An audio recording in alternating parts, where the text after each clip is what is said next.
The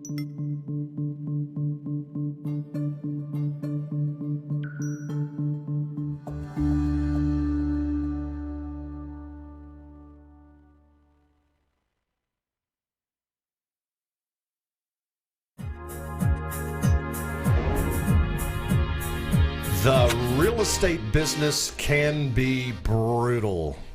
80% of new agents fail to renew their license the first year they are in business.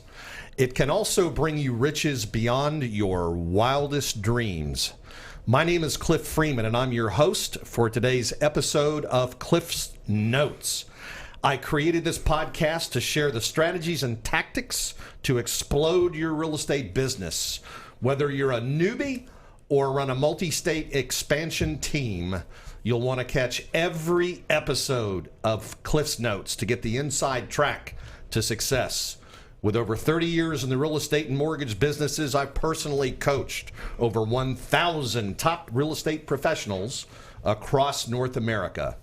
Today, we're going to hear from veteran superstar broker known as the billion-dollar dude here in DFW real estate, Mr. Bart Gurley. So be sure to stick around to learn how Bart has done almost $1 billion in transactions in his 20 years in the business.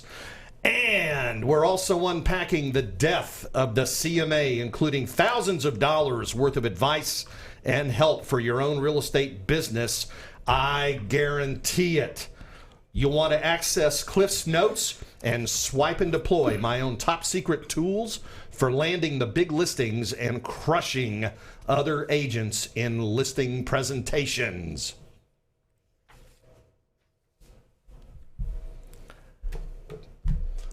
Mr. Bart Gurley. Ladies and gentlemen, I am absolutely super stoked today to have one of the top agents. I don't want to just say in the Dallas-Fort Worth area. I'm telling you, this guy is number one in probably any market in the country. And Bart, you're a true industry leader. You've been involved in all aspects of lending and in real estate brokerage, just as I.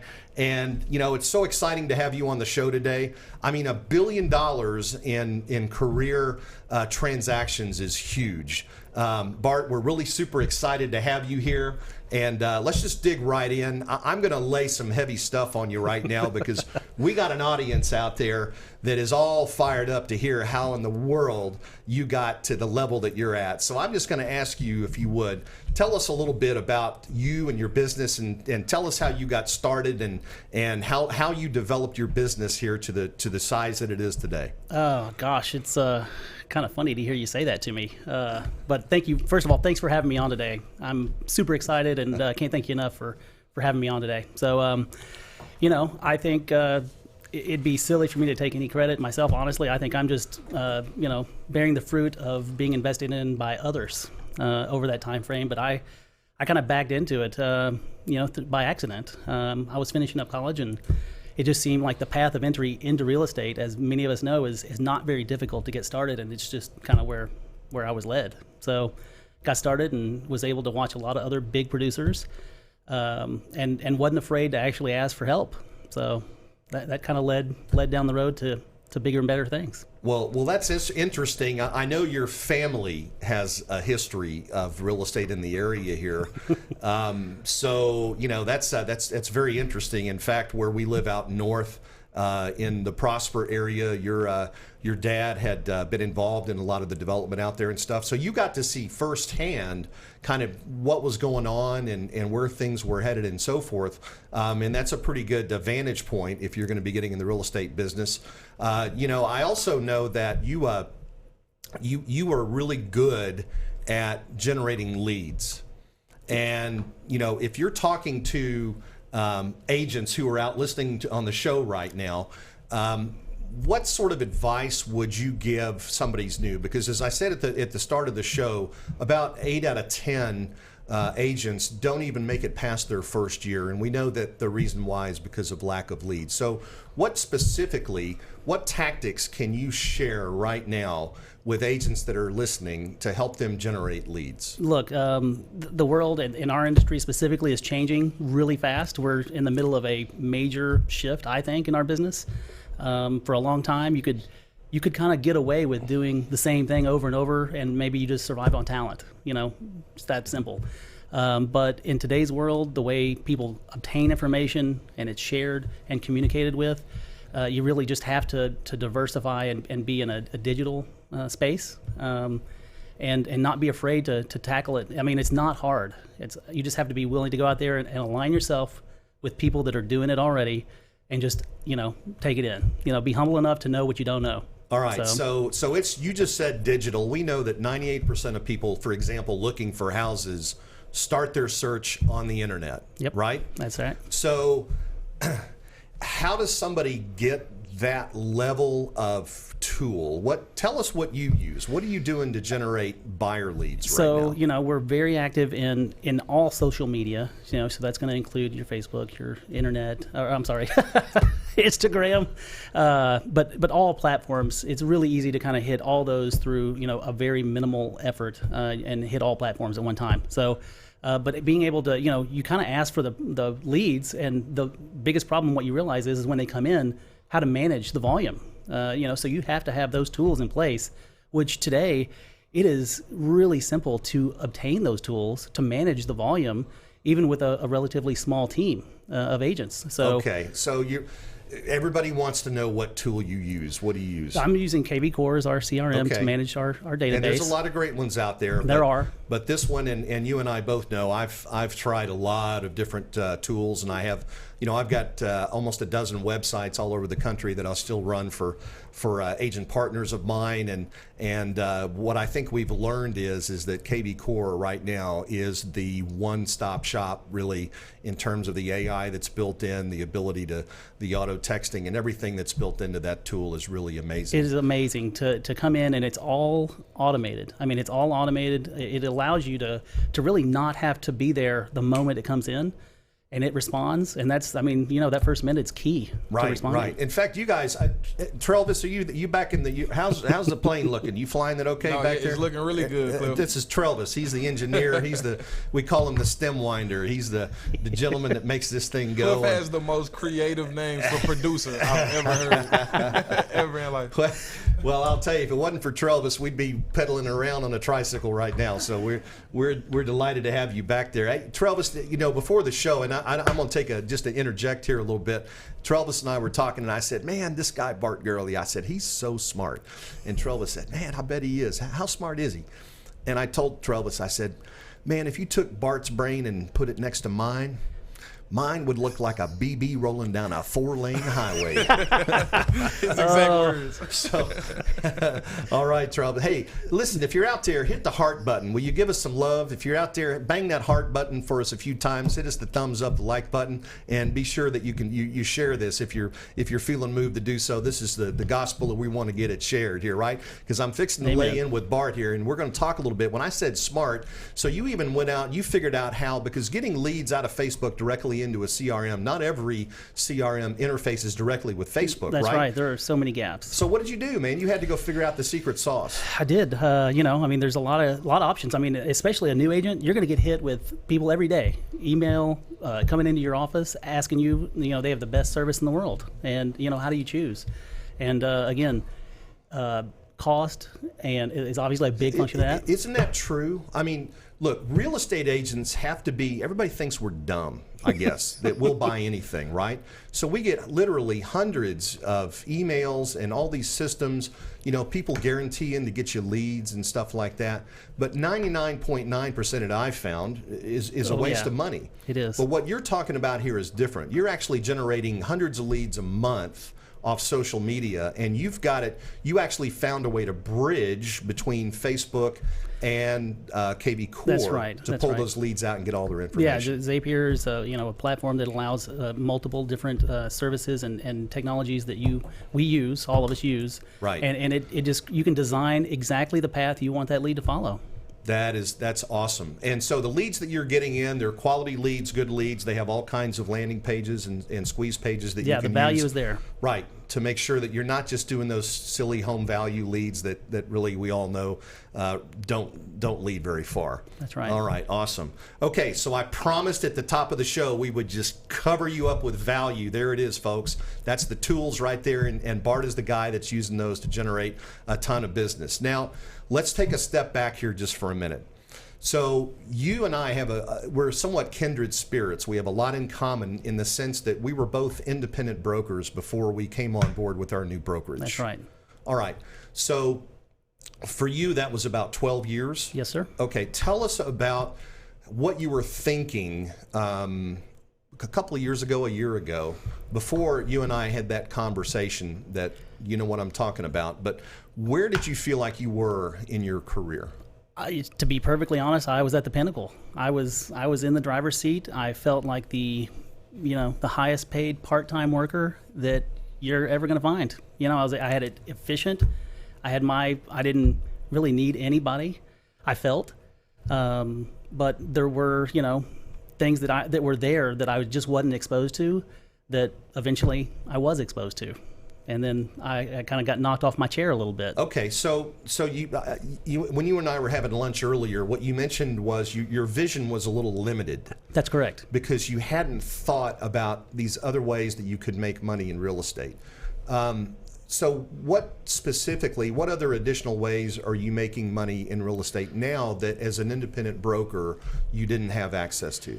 So, to invest in other people, to train other people, and through your own brand or your own company, so to speak, and I've done that, it's hard, and it takes a lot of bandwidth, and it really impacts your total income capability, ultimately, if you try to do that, and that's what I ran into multiple times through that 12 years.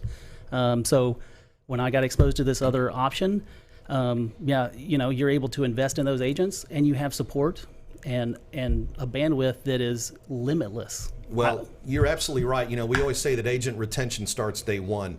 When you're an independent broker, you don't have that leverage to be able to offer the kind of value add. For example, the technology. That's right.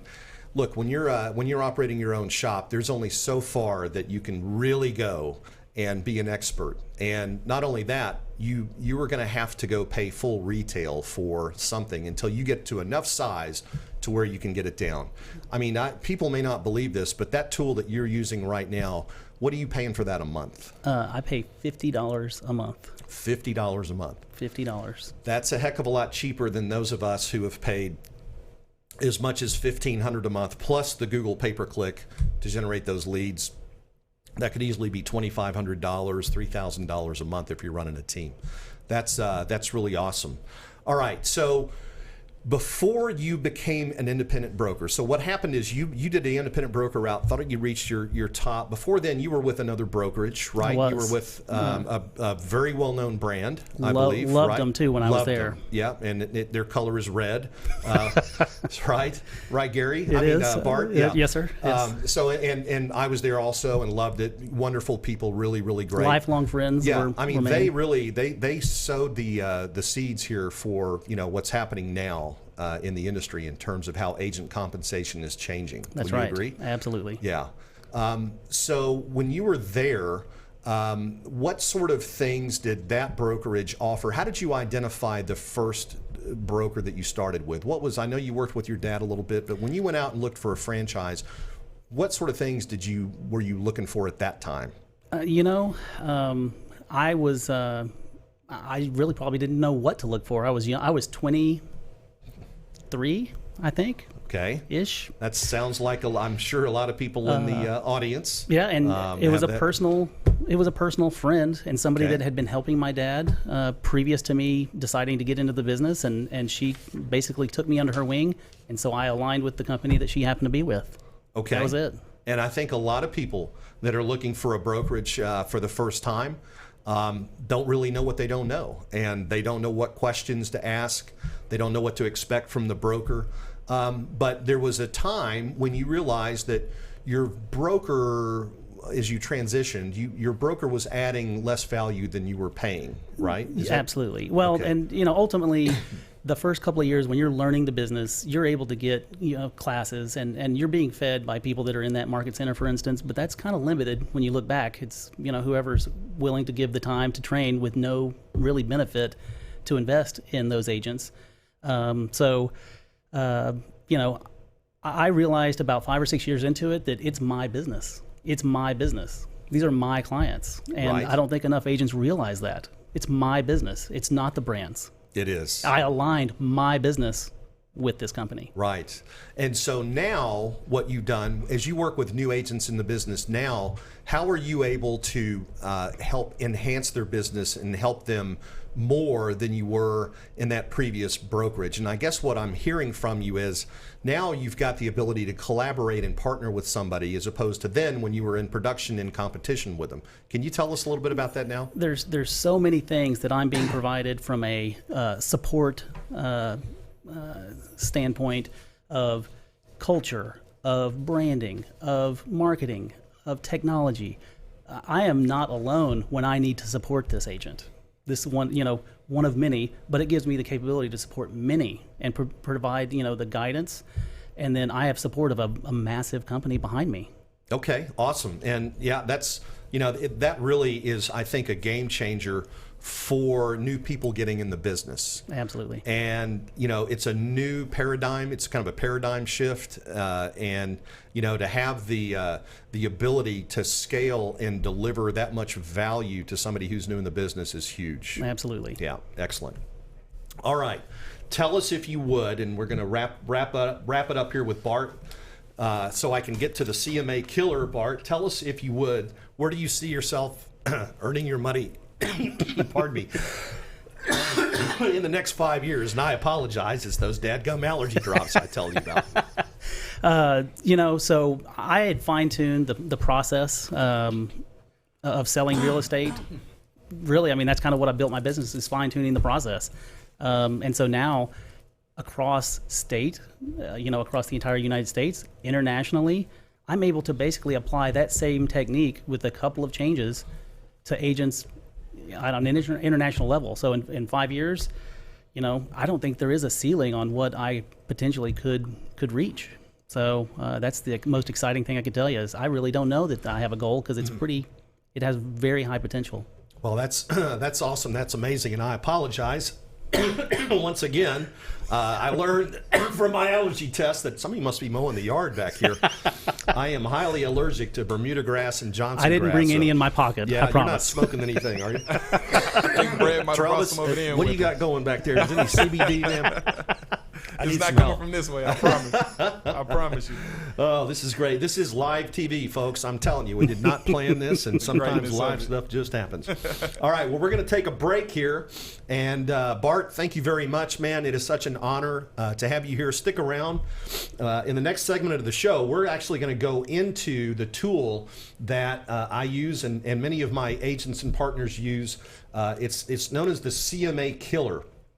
And it is a tool that's guaranteed to help you win the big listings and to never get outdone by another listing who's trying to buy the listing from you. So if you would, stick around. We're going to be coming right back.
doggies. Hey, I had to check and see if we're live and see if I'm alive after that allergy thing going on there. I apologize, but that was kind of fun during the break. You made it. You made it. I made it. Okay, great. All right, so once again, I promised you Cliff's Notes. If you go to www.getcliffsnotes.com, what you're going to find is some real gold. And I'm going to tell you a little bit about it right here. I've got this PowerPoint waiting for you, sitting in the vault, and we're going to unlock it for you so you can get your hands on it. This is how we use a tool that we call the CMA Killer. And if you want to look at it, you can go to www.cmakiller.com to get the real skinny on this tool. And I want to tell you what's cool about it is, Bart, and you can help me out with this. When you were in real estate school, how much training did you get on pricing and appraisals? Oh my gosh, it took 30 minutes in the class, maybe? Not much. That's it? Not much. Okay, so most agents get about 3 hours of training on appraisals. And they want you to do all this crazy stuff like make adjustments and how much is a half bath worth, how much is a swimming pool worth, and so forth and so on. The reality is that even an appraiser who's licensed to do appraisals can be as much as 15% above or below the market price and still have what's called a defendable number. In other words, say you have a $100,000 house, you could have an underwriter accept an appraisal that was actually either $115,000 or as low as $85,000 and consider that legit per USPAP and appraisal standards and so forth. So when you're an agent and you're out trying to put your appraisal hat on, you really shouldn't try to do things that you're not properly trained for. So what this system does is essentially, and it was written by a really smart guy out of Fort Collins, Colorado, who used to be an engineer for Hewlett-Packard.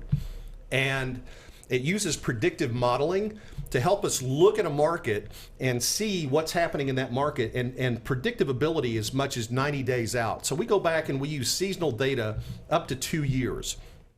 The reason why is we're not looking at what the current price is versus 2 years ago, but we're looking at sales and so forth. In fact, I want to share with you a slide here. And by the way, when you go out on a listing presentation, Bart, what do you think for new agents? What is the most important skill, or the most important, not skill, but thing that they need to have when they go out? The details are going to change each time. At the end of the day, you have to have data and you have to have confidence and realize that you're the expert. Confidence. Okay. Confidence is a word I hear a lot, and we talked about it on the last show. It is the single most important thing that's going to influence the outcome. This tool will give you that confidence.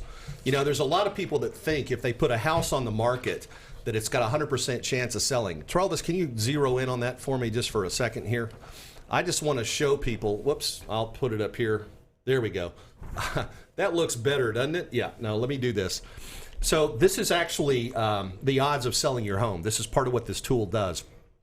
And it will actually calculate based on the last 6 months, 12 months actually of activity, what the odds of selling. And what you're going to learn is that the odds of selling a home are a lot less than you think, and certainly a lot less than your sellers think. So you automatically get the seller to get in the right mindset when you start using this tool to help them understand that it's not a layup, it's not a given. The second thing that this tool will help you do is it will help you understand how long it takes to sell the property. And as far as like days on market and so forth, and we all know as seasoned agents that, you know, when you start sliding past that average days on market, what happens, man? I mean, showings go down the tube. It's like a death spiral, right? It is. You know that it's not helpful. And there's an old saying when you start making price cuts that you have to cut twice. One, to get the house back to market, and then another time just to get the agents interested or reinterested in showing the house. Yep. And so all of this helps as you're explaining this, the buying patterns, the seasonality.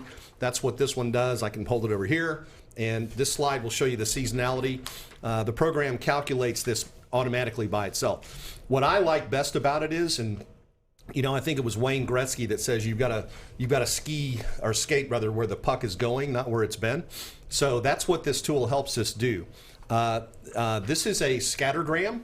If those of you who are into math, remember the Scattergram here, and this tool actually takes an average of the sold houses, and this is raw MLS data. Raw MLS data. There's no hocus pocus going on here. Nobody's trying to pull something over on the seller or yourself. And it's easy. It's as easy as pinning the tail on the donkey, actually, is the analogy that I've used in order to get the seller to understand what the right price is. But I want you to go to, again, these are in the notes. This tool will absolutely separate you. Anybody who's using the CMA to compete with you on a listing, you can discredit that whole proposition. Even though I know that we're supposed to do CMAs and so forth, the reality is that you're much better off using raw MLS data and then sitting down with the seller and looking at the differences between the sold properties. Okay, so Bart, I'm going to ask you what if you had a tip for agents today, especially new agents, what would you talk to them about with regard to pricing a property? Wow. What I see, especially right now, but it really applies over any market, is there's always a disconnect between the buyer and the seller. Right now, I'd say kind of transitioning into where we're heading right now with inventories rising. You're going to see sellers wanting to price 4 months back, and the buyers are 3 or 4 months ahead. So that's a pretty big gap, and the sellers need to know this. Have you ever met a seller when you told them, offered your thoughts on what their house was worth, that said that that's too high? I have yet to run into that customer yet. Yeah, I think it's just pre-programmed. It is. But what's really funny, as soon as you take that hat off of them and you put the buyer hat on, then the tables turn, don't they? That's right. That's exactly. Yep. All right. So once again, if you would like to learn more about the CMA Killer presented by Focus First, and they're out of Fort Collins, Colorado. Great outfit, very inexpensive tool for the amount of value that it brings to you when you're doing a listing presentation. These are great for buyers. This tool is great for buyers as well. We use them all the time. It helps you establish and defend an offer. If you're going to be making an offer on a property, I always send a copy of this to the listing agent and try to disarm them so that they don't come back and think that we're pulling the wool over their eyes or something like that. Just show them the raw MLS data and let that do the work for you. So once again, this is, by the way, folks, it's not our job to decide where to list the house at what price. It's actually the seller's. But with this tool, it makes that job 100 times easier than what you've struggled with in the past. All right, so Bart, thank you, man. Thank you for your input on that. I know you were very successful on your listing presentations, and really appreciate you being here. All right, once again, so if you'd like to get this information, just go to www.cmakiller.com, and it's also in the vault at Cliff's Notes, www.getcliffsnotes.com, where you can also access my notes, tips, secrets, and get access to all my personal goodies to help you explode your real estate business. All right, so that's just about a wrap here for the show. And I want to leave you with one thought, Bart. Yes, and sir. You and I think, would both agree with this. I heard a saying one time that poor people have big TVs, but rich people have big libraries. Yes, Yes, I've heard that. And I know you read, right? I read You quite a a bit. lot. Yes, I do. Yes, I do too. All right, so Travis, are we ready to take it on home here, my friend? I believe so. It's on you, Cliff. Okay, well, I think that's a wrap. Bart, it's so great to have you Thank here you. on the show. Please, will you come back and sit with us again? Anytime and share you some ask. value? I am in. Thank you, All sir. right, audience, thank you guys for being here. Hit the heart button, hit the like button, share the love, and share the show on your Facebook. We'll see you guys next week. Thank you.